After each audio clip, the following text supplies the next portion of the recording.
Hi, everyone. Welcome back to our ongoing discussion of The Sun Also Rises. And here it is with chapter 4. We're actually going to keep it nice and short this time around.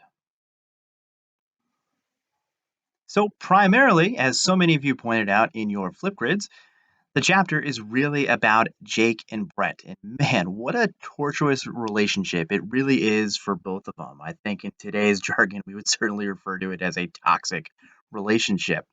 And basically, they can't really get in sync, right? Because of Jake's injury, which we'll see a little bit more of, um, he can only have that real emotional connection. There is no physical side to their relationship, but that's really all she is looking for. And we've seen that before, right? I mean, she essentially, to use the old cliche, plays hearts like fiddles, has that physical relationship with these men, and then sort of casts them aside and moves on.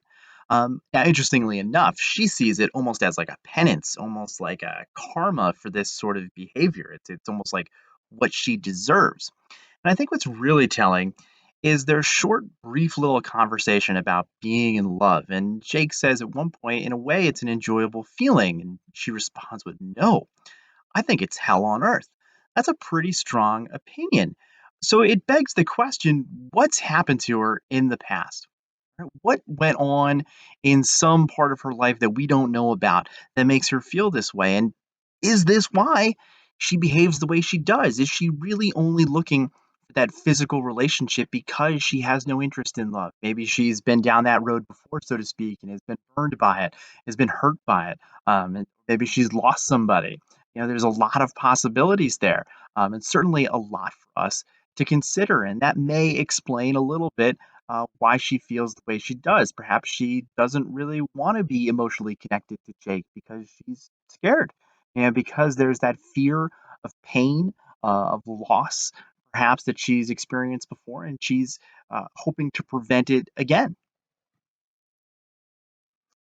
And then the only other thing we'll talk about with chapter 4 is Jake's masculinity, and really it's about his injury. When sort of recounting everything and retelling everything, he talks about, what happened to me is supposed to be funny. It was supposed to be this ha ha look, oh yeah, he's impotent, etc., etc.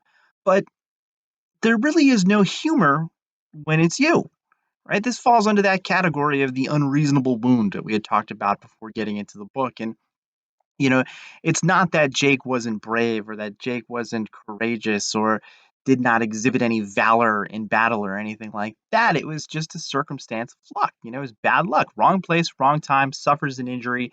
This is what happened to him. But it really isn't funny when you are the one who has to cope with those consequences and has to come to grips with the true nature of the universe. And then also, there is a clear and direct tie for Hemingway between identity and masculinity. When Jake is in the hospital and he tells us that the Italian colonel comes to speak with him and he says, have you given more than your life? There's the implication there that Jake almost would have been better off if he had been killed in action, that in some ways this is worse. When we think of that phrase, the ultimate sacrifice, when we think of our men and women in the service, and we think of them sacrificing their lives, for the cause, for their country and for their fellow soldiers. And here, that colonel is basically implying that no, Jake is the one who's given the ultimate sacrifice. He's given more than his life. He's completely given up who he was. And so we have this ongoing connection between identity and masculinity. And that's something that's important for us as we continue to plow ahead into the book. All right, so we're gonna, like I said, we're gonna keep it short for chapter 4. So that's really it. Keep up the great work with the flip grids. Our videos have been really good. You guys are asking some great questions and making some interesting connections. And we'll continue on with the next few chapters this week. Take it easy.